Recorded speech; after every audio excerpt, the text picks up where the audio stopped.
Thank you. For the debate, the honourable member for Oak Ridges-Markham.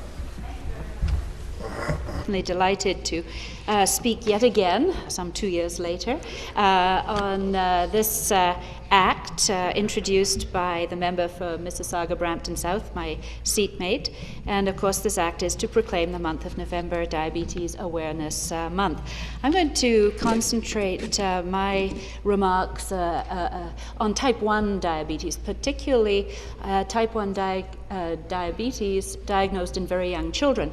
Also joining us in the East Members Gallery is Shana Betts. Shana Betts lives in my great riding of Oak Ridges-Markham. She came to visit me last fall to tell me the story of Emma. Emma was her daughter, diagnosed at 10 months of age with type 1 diabetes. She certainly didn't acquire her diabetes from eating too many donuts or drinking soft drinks.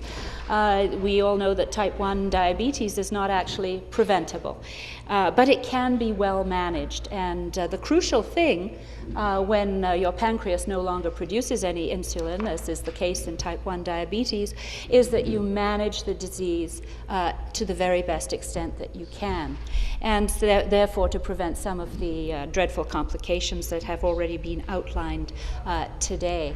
And Shana came to visit me because she was quite concerned that as Emma approaches kindergarten in a couple of years, Emma is now about to turn 3, she will be very dependent on what happens in our schools in terms of the type of support that Emma will receive. She has an insulin pump. She'll need blood glucose testing. If she exhibits any unusual symptoms, it may be a question of her needing some glucose to balance out her situation. It is unfortunate that across the province, as I have been informed, that various school boards take different approaches to how they assist children with diabetes. We're fortunate in York Region. The York Region District School Board is one of the few school boards in Ontario that does have a fairly comprehensive policy towards children with diabetes.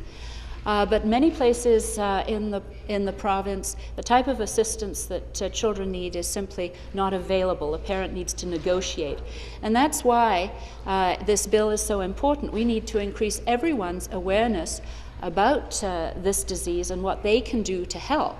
And that includes personnel in schools. We need to demystify diabetes to a certain extent, because the assistance that's required is really very modest. Any adult would easily be able to provide it. And so that is why, in fact, I've been urging our own Ministry of Education to introduce a more comprehensive provincial policy. New Brunswick has done this, where there is an expectation of assistance to children within the schools. And I would very much like to see that, and as I earnestly do hope that this act does proceed to committee, this is the type of amendment that I would be very interested in introducing to see a uniformity across our school system in terms of the assistance given to children. This is an extremely important disease. We've heard how it is increasing in number, due certainly in part to the increase in obesity, poor nutrition, lack of physical exercise. Whatever the cause, we need to minimize the complications. We need to take this situation very, very seriously here in Ontario.